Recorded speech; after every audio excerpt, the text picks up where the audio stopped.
Amém, irmãos? É um prazer realmente estar com vocês hoje.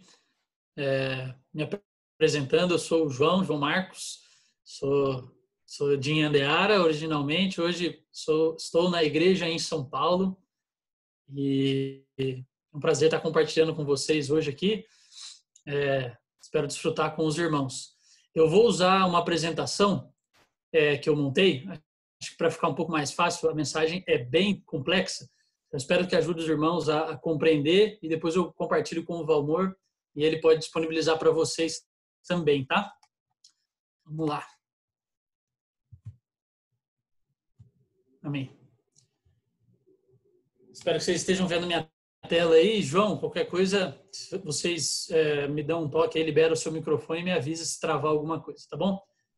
Irmãos, essa série do Alimento Diário, as promessas de Deus, faz parte desse desfrute do Ministros da Nova Aliança, que nós estamos desfrutando nesse semestre. Chegamos à mensagem 4, a chave que abre o livro de Hebreus. Os dois principais versículos são Hebreus 5:5 e Hebreus 9:14. Vou lendo para os irmãos fiquem à vontade para acompanhar na Bíblia ou também pela tela do celular, tá? Assim também Cristo a si mesmo não se glorificou para se tornar sumo sacerdote, mas o glorificou aquele que lhe disse, tu és meu filho, eu hoje te gerei. E o versículo principal da mensagem, Hebreus 9:14, muito mais o sangue de Cristo que pelo Espírito eterno a si mesmo se ofereceu, sem mácula a Deus, purificará a nossa consciência de obras mortas para servirmos ao Deus vivo. Essa mensagem, irmãos, vamos passar por 5 principais tópicos, tá? Que eu desfrutei muito durante essa semana. Vamos falar um pouco sobre o livro de Hebreus e sobre o encargo do livro. Vamos entender por que nós precisamos de uma chave para compreender esse livro, para aplicar na nossa realidade. Entender como que isso se relaciona pessoalmente comigo. E aí, irmãos, os 2 principais tópicos que são o sacerdócio que nos enche de esperança e ancorar nossa alma no que é eterno. Vamos começar com o livro de Hebreus. Irmãos, esse livro é maravilhoso. Eu, particularmente, é um dos livros que eu mais amo na Bíblia. Tem partes, é maravilhoso, né? Todos aqueles versículos que falam sobre a fé, sobre o nosso desfrute, né? Aquilo é muito rico. E o irmão fala no Alimento Diário que quando você vai pesquisar sobre os principais pesquisadores e estudiosos da Bíblia, fala-se muito sobre a superioridade que Cristo tem em relação à antiga aliança, em relação ao antigo dispensar. Então, Cristo é superior aos anjos, a Moisés, é superior à lei, é superior ao serviço sacerdotal dos levitas, é superior, inclusive, a Arão, sumo sacerdote. Realmente, irmãos, Cristo é superior a tudo isso, graças a Deus. Mas, como que eu aplico isso no meu viver hoje, não é? Essa aqui é a grande questão, como aplicar tudo que Cristo é dentro do meu viver. Também outra discussão sobre o livro de Hebreus é sobre a autoria, né? Muitos falam, foi Paulo, outros falam que talvez não tenha sido Paulo, porque alguns trechos não aparentam tanto ser como o que Paulo queria, como Paulo escrevia as outras epístolas, mas, novamente, irmãos, o foco aqui não é discutir isso também, né? Eu estava brincando com a Carol hoje que tem alguns estudiosos que dizem que o livro de Hebreus foi escrito por uma mulher, né?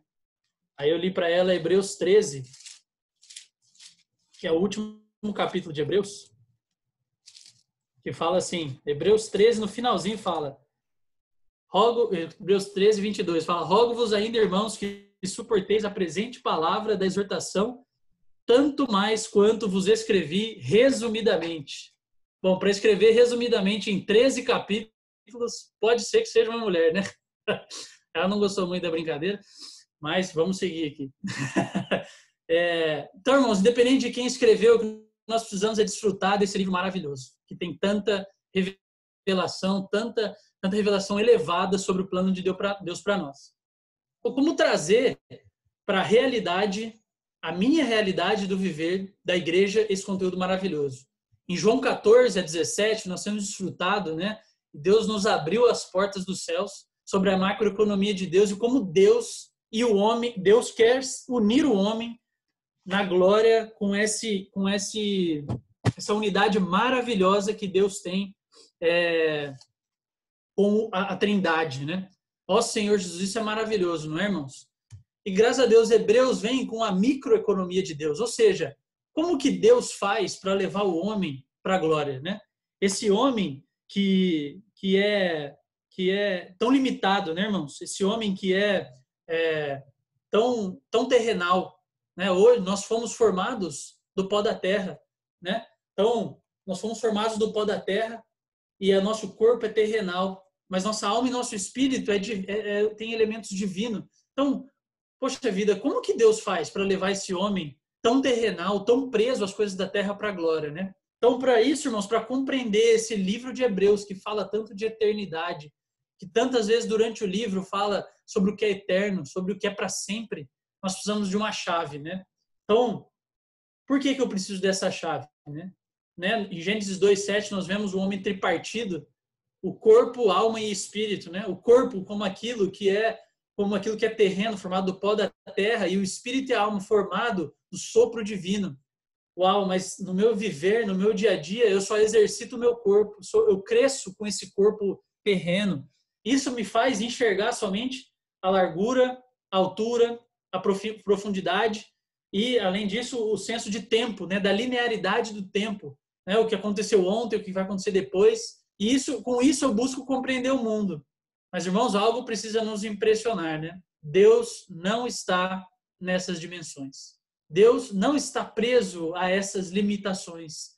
Então, irmãos, eu também preciso de algo para compreender esse plano eterno de Deus. Porque pela minha natureza, por aquilo que eu sou, eu só consigo enxergar aquilo que está visível aos meus olhos, né?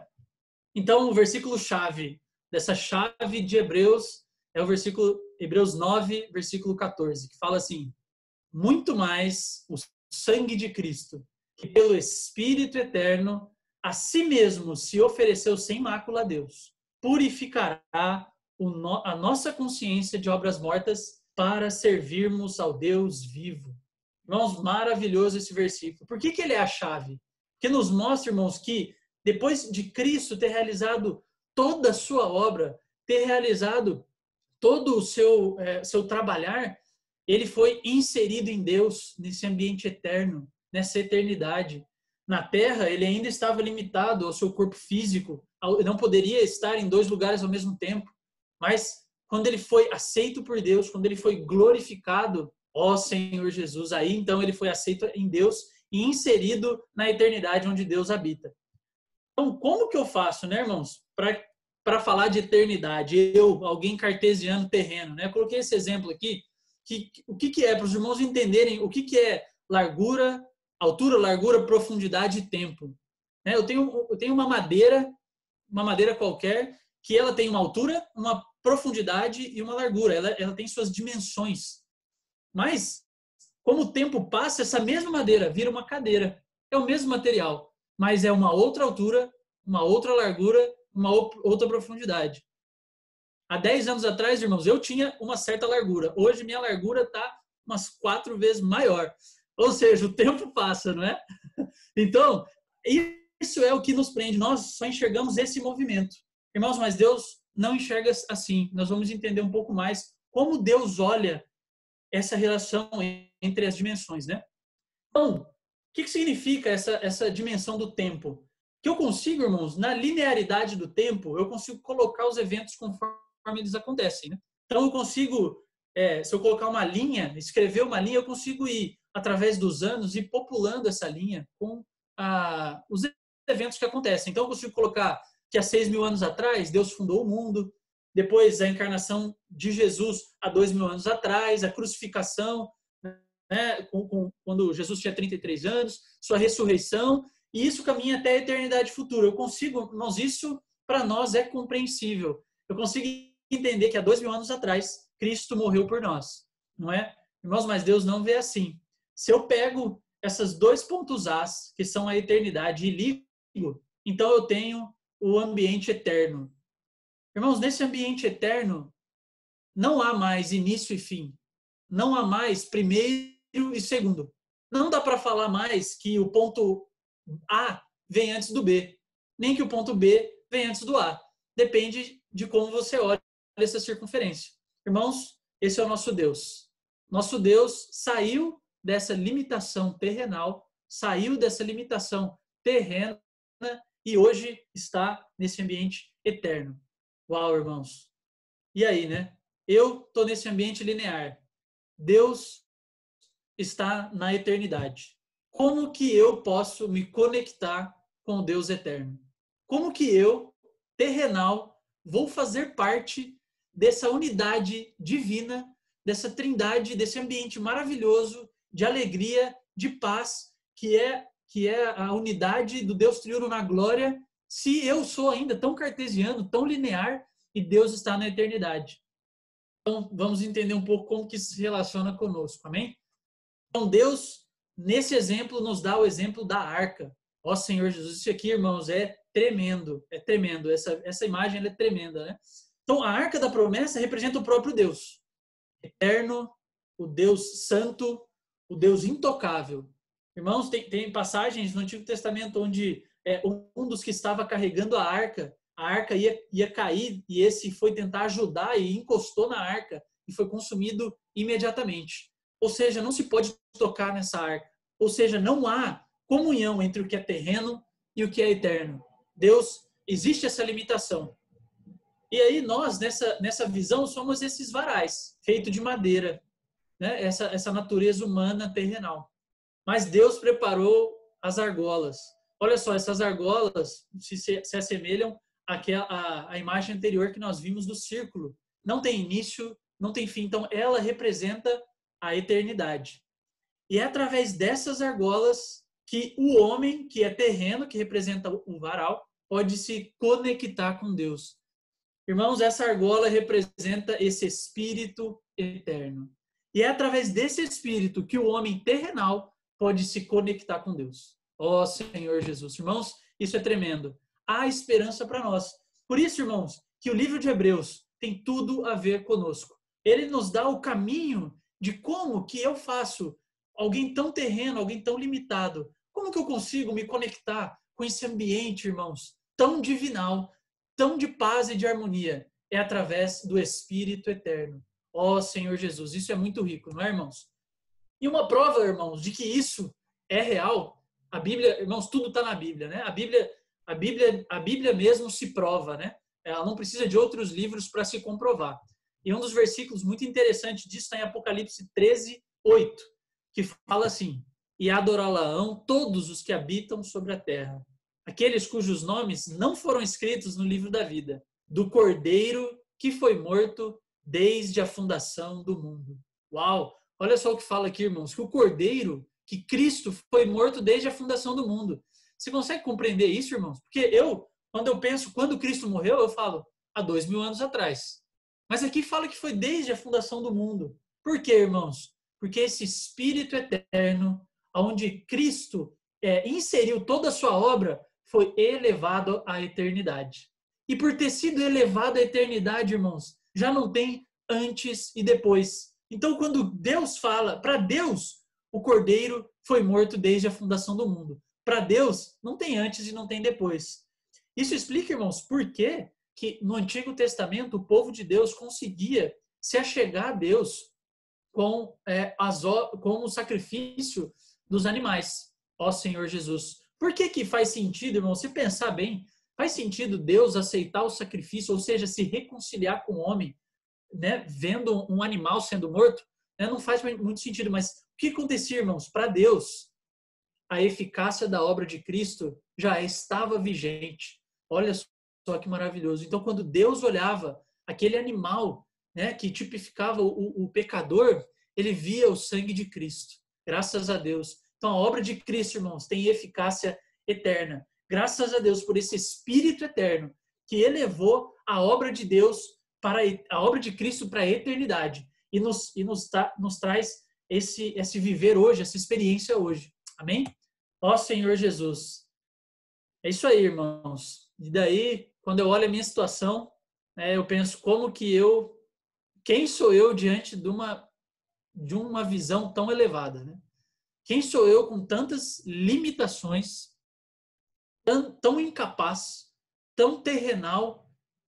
Como que eu posso fazer parte disso, né? Porque isso não tem nada a ver comigo, né? É isso que eu penso quando eu olho a minha situação, irmãos. né, preparando essa mensagem, irmãos, eu tive muita experiência com o Senhor de arrependimento, de consagração, porque não foi uma semana fácil. Aqui em São Paulo a gente brinca, nosso GFCM são todos irmão, nosso grupo familiar são todos de novos jovens casais. E a gente brinca que quando algum de nós está na palavra de sábado, já pode saber que a semana não vai ser fácil. Porque normalmente a gente sofre muito ataque no trabalho, eu tive uma semana bem pesada. E aí, irmãos, hoje, eu preparando essa mensagem, eu olhava para mim e falava, Senhor, realmente, quem sou eu para ter qualquer relação com essa visão tão elevada, né? Porque, irmãos, essa unidade, essa visão eternal tem requisitos, né? Nessa unidade eternal, nesse plano, nessa dimensão eternal, só há unidade, só há amor, só há verdade e só há justiça. O Deus triuno vive em plena harmonia. E aí, quando eu olho para a minha vida, não tem unidade, né? Eu discuto pela minha opinião, eu quero que a minha opinião seja correta, eu nem sempre consigo amar o meu próximo, né? Meu viver não é 100% verdade, muitas vezes eu tenho um viver de aparência, né? Tenho um viver na frente dos irmãos, nas reuniões, mas por dentro, né? Não é isso que condiz com a minha realidade. Também sou cheio de injustiça. Ó Senhor Jesus, que situação, né, irmãos? Eu me encontrei muito nessa situação hoje. Ó Senhor Jesus. Mas graças a Deus, irmãos. Graças a Deus. O Senhor preparou para nós um caminho. Então, Hebreus vem nos mostrar esse caminho para eu e você, cheio de limitações, cheio de problemas, avançarmos dia a dia rumo à glória. Ó Senhor Jesus. Vamos ler esses versículos aqui de Hebreus 1, que ajudam-nos a entender, tá? Que é o começo da carta de Hebreus, que fala assim: havendo Deus outrora falado muitas vezes e de muitas maneiras aos pais pelos profetas, nestes últimos dias nos falou pelo Filho, a quem constituiu herdeiro de todas as coisas, pelo qual também fez o universo. Ele, que é o resplendor da glória e a expressão exata do seu ser, sustentando todas as coisas pela palavra do seu poder, depois de ter feito a purificação dos pecados, assentou-se à direita da majestade nas alturas. Ó Senhor Jesus. Irmãos, esse Cristo maravilhoso foi introduzido na eternidade e o efeito da sua obra foi potencializado. Irmãos, tudo isso é porque Deus quer te alcançar. Deus preparou tudo o que precisava. Irmãos, nada ficou para trás. Tudo que Cristo fez na terra, tudo que o Filho unigênito fez com o Pai, hoje está nesse Espírito eterno que está dentro de nós e quer nos levar e nos alcançar e nos conduzir à glória. E olha só, irmãos, que interessante esses versículos. Quando fala na Bíblia, né, Filho do Homem, a gente normalmente se refere ao aspecto da obra terrena de Cristo. E quando se fala Filho de Deus, se refere muito mais ao aspecto do Filho unigênito, aquele que estava com o Pai desde o início. Nesses versículos aqui, irmãos, de Hebreus 1, você não sabe sobre qual filho você está falando mais. Há uma mescla, né? Há uma mescla do Filho, há uma mescla do entendimento da obra de Deus, e tudo isso está num só. Ó Senhor Jesus. Irmãos, isso é maravilhoso. Tudo que Deus fez, tudo que Cristo fez hoje está disponível para nós. Amém? Ó Senhor Jesus. Amém? Irmãos, está tudo certo? Estão conseguindo ouvir? Estão conseguindo acompanhar? Amém? Amém. Jesus o Senhor. Então, irmãos, esse versículo de Colossenses nos enche de esperança. Aos quais Deus quis, Colossenses 1, 27, aos quais Deus quis dar a conhecer qual seja a riqueza da glória deste ministério entre os gentios. Isto é, Cristo em vós, a esperança da glória. Irmãos, esse Espírito eterno, quando nós cremos no Senhor e fomos regenerados, ó Senhor Jesus veio para dentro de nós. E esse Cristo em nós é a nossa esperança da glória. Graças a Deus, irmãos, isso é maravilhoso. Isso nos tem que nos... Nossa esperança está de pé. Eu e você temos esperança. Não porque eu tenho capacidade, mas porque Cristo está em mim. Ele é a minha esperança. Não desanimemos, irmãos. Não desanimemos. Ó Senhor Jesus. Então, vamos passar para... Por que eu não preciso desanimar?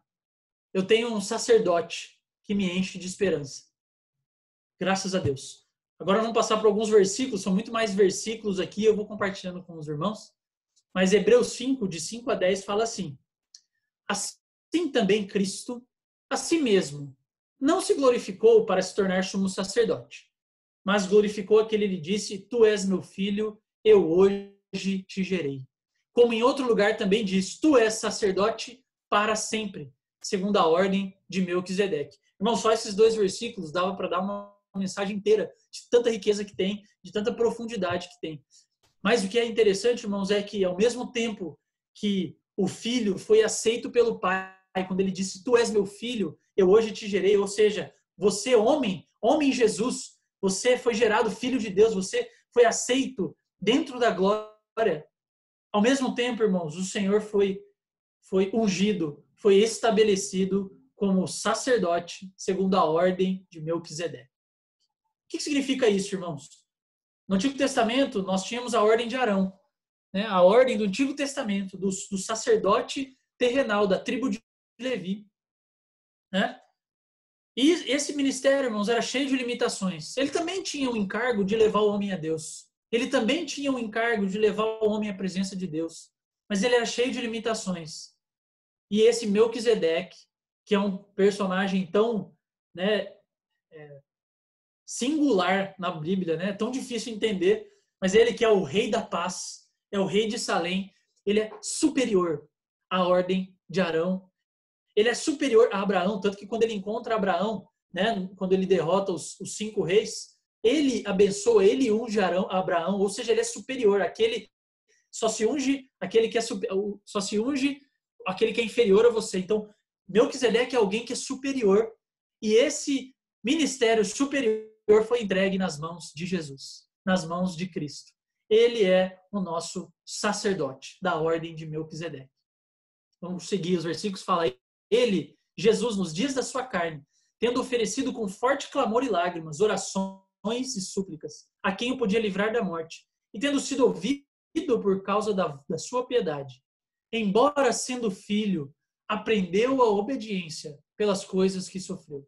E tendo sido aperfeiçoado, tornou-se o autor da salvação eterna para todos os que lhe obedecem, tendo sido nomeado por Deus sumo sacerdote segundo a ordem de Melquisedeque. Olha que rico, irmãos. Então, ele, como filho, aprendeu, exercitou a natureza humana, viveu como homem e tendo sido aperfeiçoado. Aí você pode dizer, mas Jesus não era perfeito, né? Jesus precisava ser...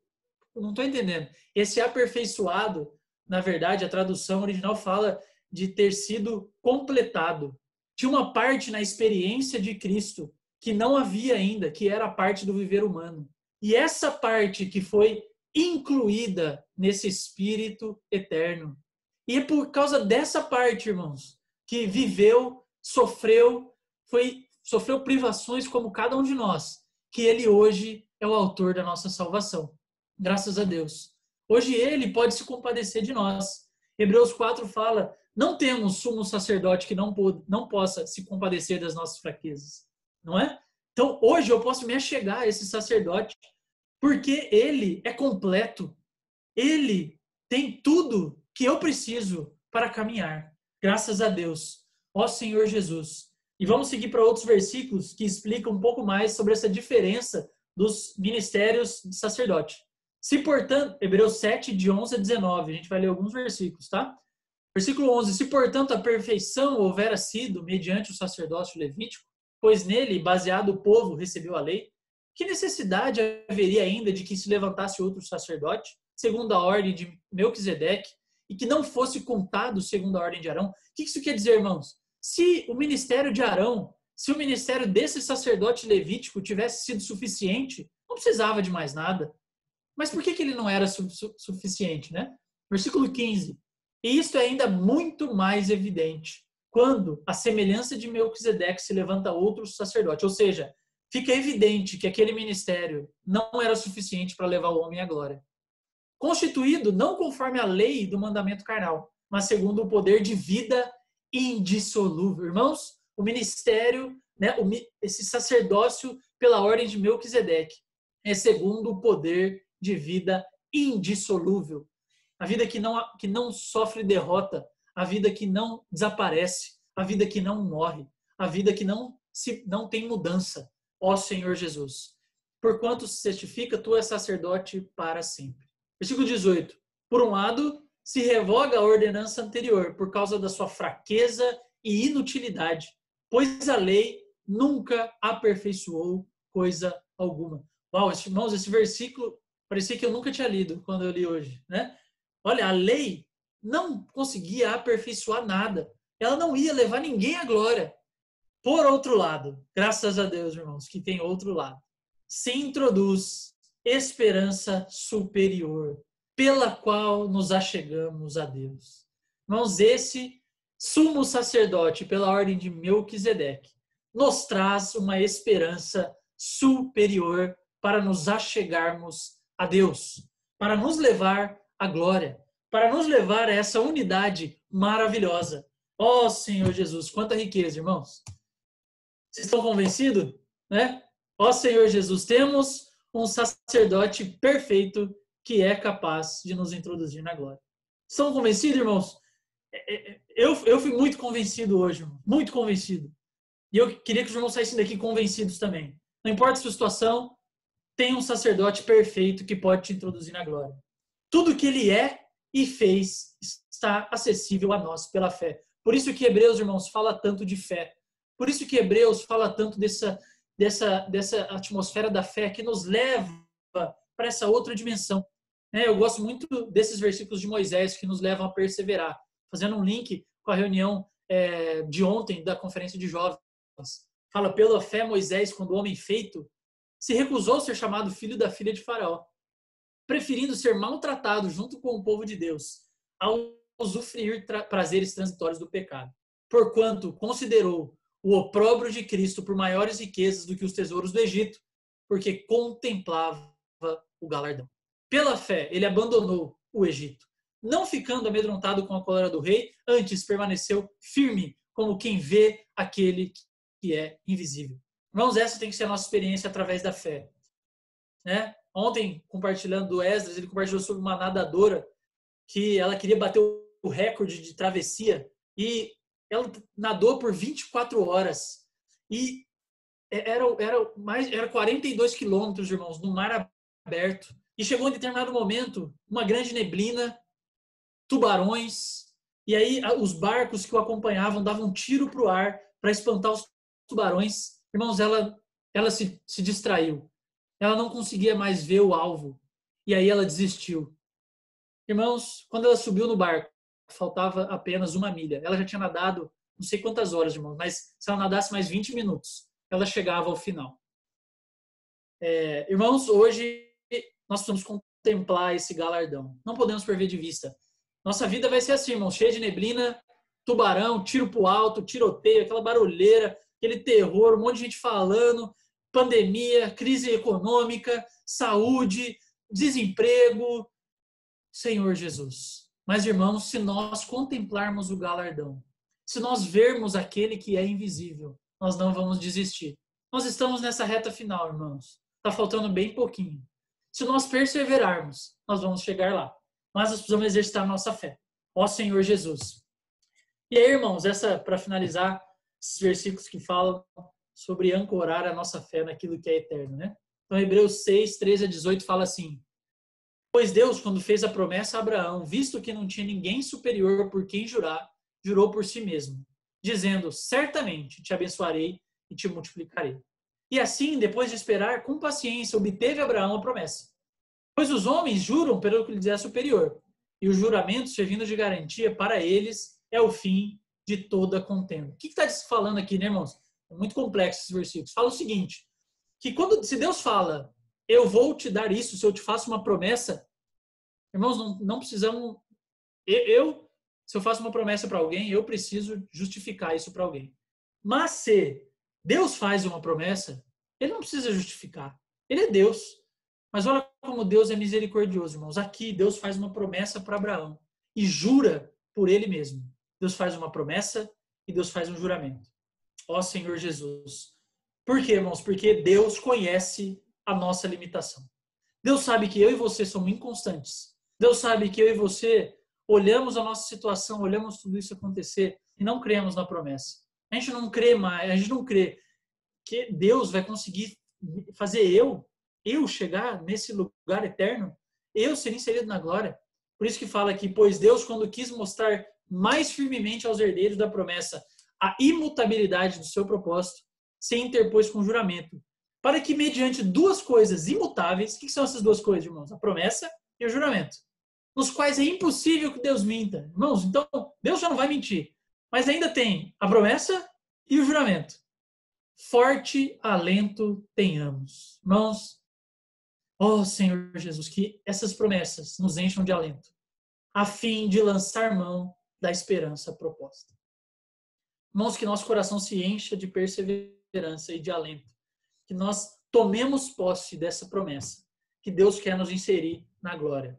E para finalizar, fala, o qual temos por âncora da alma, segura e firme, e que penetra além do véu, onde Jesus, como precursor, entrou por nós, tendo se tornado sumo sacerdote para sempre, segundo a ordem de Melquisedeque. Ó Senhor Jesus. Irmãos, por que você precisa ancorar a sua alma nessa visão eterna?